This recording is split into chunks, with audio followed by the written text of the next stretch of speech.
तुम लोग एक बहुत बड़ा ड्रीम देख रहे हो, और आसान नहीं होता इतना बड़ा ड्रीम देखना इतनी छोटी सी उम्र में। और वो ड्रीम है अपनी लाइफ को लेके तुम सीरियस हो, और एक बहुत ही प्रेस्टिजियस इंस्टीट्यूट के अंदर एडमिशन लेने की कोशिश कर रहे हो, और इसमें कोई बुराई नहीं है सपना देखने में, बहुत अच्छी बात है। मतलब आप सीरियस है बेटा, बचपन से आप सीरियस है अपनी लाइफ को लेके। दिस शोज सिंसियरिटी है तुम्हारे अंदर, बस कंसिस्टेंसी और लेकर आनी है। अगर तुम कंसिस्टेंसी के साथ एफर्ट करते रहे यार 2 साल तक, तो तुम्हें कोई नहीं रोक सकता। तुम डेफिनेटली बेटा बहुत बढ़िया करोगे, लाइफ में तो करोगे ही करोगे, आईआईटी में करोगे ही करोगे, लाइफ में भी बहुत अच्छा करोगे।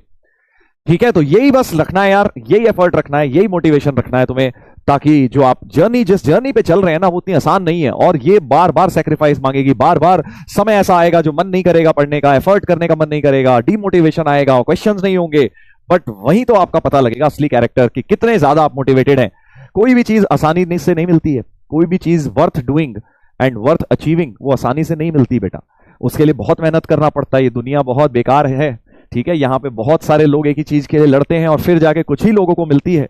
तो इसलिए प्लीज आप समझें कि आप बिल्कुल सही कर रहे हैं, बस एफर्ट करते रहना है बेटा। रेगुलर जो करता रहेगा ना वो जीत जाएगा, वो आपका सिलेक्शन पा जाएगा। ठीक है सर, फुल होमवर्क डन। क्या बात है भाई, क्या बात है, बहुत बढ़िया। हाँ, thank you sir for your motivation. हमारा काम यही है बेटा, आपको मोटिवेट करना और आप लोगों को पढ़ाने के साथ साथ आपको सही मार्गदर्शन देना और सही चीज के बारे में बताना, सही और गलत में डिफरेंस बताना, यही मेरा एम रहता है इस बैच में। आप क्योंकि अभी 10th से 11th में आए हैं, बहुत बड़ा जंप है यार तुम लोगों के लिए, बट हम लोग क्योंकि ये चीज बेटा इन सब चीजों से गुजर चुके हैं, बहुत सारे बच्चों को देख चुके हैं हर साल, तो हमें पता है ना यार कि तुम कहां गलत जा रहे हो। हमें वो 6 महीने आगे का भी दिख रहा है कि तुम 6 महीने बाद रोगे ट्रिग्नोमेट्री को लेके, इसीलिए मैं तुम्हें कल समझा रहा था अगले साल तुम्हें जब कैलकुलस पढ़ोगे वहां पर कितनी दिक्कत आएगी अगर ट्रिग्नोमेट्री नहीं करी तो इसीलिए हमें क्योंकि ऑलरेडी पता है बेटा आगे क्या क्या आने वाला है, इसीलिए सही समय पे सही चीज कर लेनी चाहिए। नमस्कार नमस्कार सर, 5 नहीं हुए, कोई बात नहीं, कोई प्रॉब्लम ही नहीं है। मैं तो ये कह ही नहीं रहा हूं कि सारे हो जाएं तुमसे, या फिर ये मैं कह ही नहीं रहा भाई, मैं तो बस इतना चाहता हूं कि तुम सारे ट्राई कर लो। और मुझे अपने ऊपर इतना कॉन्फिडेंस है कि मैं आपको जिस लेवल का पढ़ा रहा हूं और जिस तरीके से पढ़ा रहा हूं, जितनी डेप्थ में पढ़ा रहा हूं, जितनी मेहनत से पढ़ा रहा हूं, अगर तुम ये कंसिस्टेंसी के साथ अटेम्प्ट करते गए तो तुम कोई भी चैंपियन बन सकता है बेटा मैथ्स में, चाहे तुम्हारी जितनी भी वीक मैथ्स हो। बट अगर कंसिस्टेंसी के साथ एफर्ट करोगे, आज नहीं हो रहे कोई बात नहीं, 10 दिन लगातार करोगे, शायद 10 में से 2-3 होने लग जाएं, 1 महीने 3 महीने 4 महीने लगातार करोगे तो आपके हो सकता है 10 में से 5 बनने लग जाएं। यही तरीका है, यही तरीका होता है जेई क्लियर करने का। क्योंकि मैं भी यार सही बता रहा हूं, जब मैं जेई की मैथ्स की तैयारी कर रहा था ना, उससे पहले मैं सोचता था मेरी मैथ्स बहुत अच्छी है, बट जेई की जब मैथ्स पढ़ी तब समझ आया यार कि हम तो मतलब एवरेज ही है मैथ्स में, एक तरह से देखा जाए तो। बहुत सारे धुरंधर बैठे हैं और बहुत लोग ऐसे हैं जो बहुत सवाल कर लेते हैं, हमसे तो होते नहीं। बट मैंने एक ही चीज कभी नहीं एक्सेप्ट नहीं करा, हार डिफीट या कभी भी हार नहीं मानी। मैंने इसको सोचा यार जब बाकी लोग कर सकते हैं तो मैं क्यों नहीं कर सकता। तो 11th-12th में बहुत मेहनत करी है मैंने जेई की तैयारी में। आपको शायद लगता होगा सर आप तो बॉर्न इंटेलिजेंट हो, बॉर्न जीनियस हो गए जो आपके इतनी अच्छी रैंक आ गई, ऐसा लगता है बेटा, ठीक है, ऐसा लगता है। मेहनत जो करी होती है वो अपने आप को ही पता होती है। तो आप भी जो आज मेहनत कर रहे हैं ये आप 10 साल बाद रियलाइज करेंगे, ठीक है। यस यस सर, सेम हमें भी लगता है ये चीज कि हम 10th तक बहुत बड़े धुरंधर थे। हाँ ऐसा लगता है 10th तक, क्योंकि 10th की मैथ्स देखकर और करके जो कॉन्फिडेंस आता है भाई साहब अलग ही लेवल का आता है, मजा आ जाता है। अरे ये 4 तरीके के सवाल हैं, 4 तरीके के लगा लगा के एक्सरसाइज पे एक्सरसाइज लगे जा रही हैं, सम ऑफ एपी पे, जनरल टर्म ऑफ एपी पे, पूरी एक्सरसाइज चल रही है। इधर ट्रिग्नोमेट्री के 3 फॉर्मूले पे लगे पड़े हैं 100-200 क्वेश्चन लगाने में। बहुत अच्छा लगता है, बहुत खुशी होती है अंदर से, वाह यार हम तो यार चैंपियन किस्म के इंसान हैं, हमें तो यार मैथ्स की फील आ रही है, हैंड्स प्रूव कर दे रहे हैं हम तो सब कुछ, मजा आ गया। एलएचएस से आरएचएस भी ले आते हैं, आरएचएस से एलएचएस भी ले आते हैं, मजा आ गया, मैं तो चैंपियन हूं। होता है ना ऐसा 10th में। हाँ अब 11th में आके समझ आता है सर एक आ जाए वही बहुत है। हाँ एलएचएस से आरएचएस ही आ जाए उतना भी बहुत है। यस सर सेम, यस होता है, सबके साथ होता है, कोई प्रॉब्लम वाली बात नहीं है, बस कंसिस्टेंसी के साथ लगे रहना है, कंसिस्टेंसी के साथ लगे रहना है। सर आज आपके रिलेटिव की तबीयत बेटर है बेटा, उनकी तो तबीयत सही बताऊं तो बहुत ज्यादा क्रिटिकल है, but nothing in my hand और डॉक्टर्स हैंड, थोड़ा वेट एंड वॉच वाली सिचुएशन है। तो गया था मैं और देखते हैं, let's see, let's hope for the best.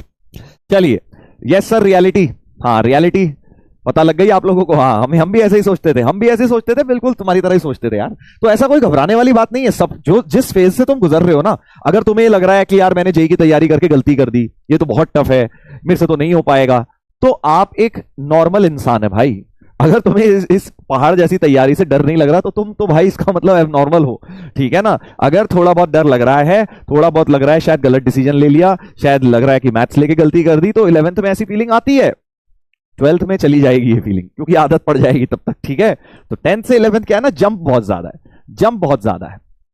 हाँ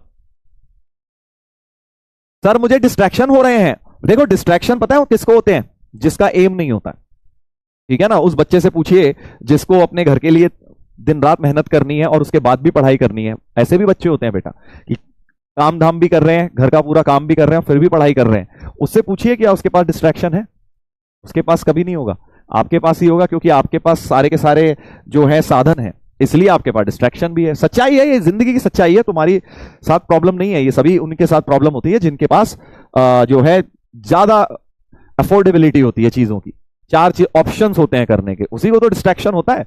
उसे थोड़ी ना डिस्ट्रैक्शन होता है जैसे पता है मुझे तो 12 घंटे अगर नहीं पढ़ूंगा और 5 घंटे काम नहीं करूंगा तो काम नहीं चलेगा, ठीक है। तो थोड़ा सा इस तरह से सोचिए कि आपको जिंदगी ने मौका दिया है तो उसका फायदा उठाइए। जिस चीज का आपको ट्राई करने का मौका मिला है, क्यों अपना फालतू की चीजों में दिमाग लगा रहे हो और टाइम वेस्ट कर रहे हो? जो भी चीज आपको इस समय आईआईटी के दरवाजे के पास तक नहीं ले जा रही, वो सारी डिस्ट्रैक्शंस हैं और वो 2 साल वेट कर सकती हैं। 12th के बाद बहुत समय मिलेगा और उसके अंदर बैठ के जितना तुम्हें करना हो, गेम्स खेलना हो, मूवीज देखनी हो, रील स्क्रॉल करनी हो, इंस्टाग्राम करना हो, जितना करना हो कर लेना। कॉलेज में जाके बहुत टाइम होता है, बट इन 2 साल में तुम्हें ऐसा कुछ भी नहीं करना है जो तुम्हें जेई के एंट्रेंस से दूर लेकर जा रहा है, उसमें जाने में हेल्प नहीं कर रहा। 11th 12th का सैक्रिफाइस लगता है भाई।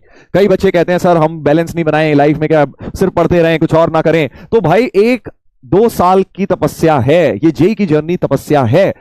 सब चीजें वेट कर सकती हैं, कोई जिंदगी खत्म नहीं हो रही है। 2 साल में अगर तुमने सारी चीजें छोड़ के सिर्फ पढ़ाई पे ध्यान दे दिया तो ऐसा नहीं कि तुम डल बन जाओगे, तुम और स्किल्स नहीं सीख पाओगे लाइफ में, काफी स्किल्स सीखोगे। कॉलेज में जाके आराम से स्किल्स सीखिए, जितना आपको करना है, अपनी हॉबीज पे वर्क, अपना स्किल्स पे वर्क, जो तुम्हें अच्छी लगती हैं चीजें और भी उन सब पे वर्क करिए। बहुत टाइम है यार।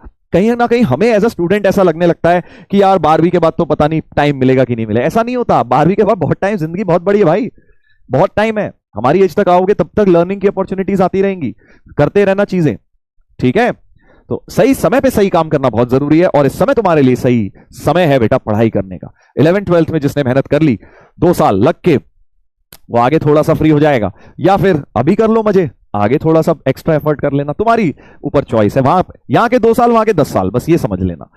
यहां 2 साल मेहनत करके थोड़ा सा आगे कंफर्टेबल हो जाओगे, या यहां 2 साल मजे कर लो, आगे 10 साल थोड़ा सा ज्यादा स्ट्रगल कर लेना, बस तुम्हारे ऊपर है, that is up to you.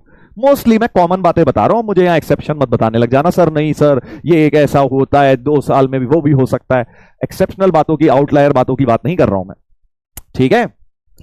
Yes sir, अभी ओनली पढ़ाई। चलिए बहुत बढ़िया, बहुत बढ़िया। तो भाई अपने अंदर जोश लेकर आओ यार। ये आईआईटी की जो तैयारी है ना, वो अंदर से आग मांगती है। डेली तुम्हारे को फील होना चाहिए कि हाँ यार मैं एफर्ट करूंगा, मैं एफर्ट करूंगी, अपना 200% देंगे हम, तभी जाके एग्जाम क्लियर होगा। ये इतना छोटा मोटा कोई एग्जाम के लिए तुम नहीं तैयारी कर रहे हो। It is not something which is easy. कोई 12th 10th का बोर्ड एग्जाम नहीं है कि सब लोग खुश हो जाएंगे साल के एंड में। चलिए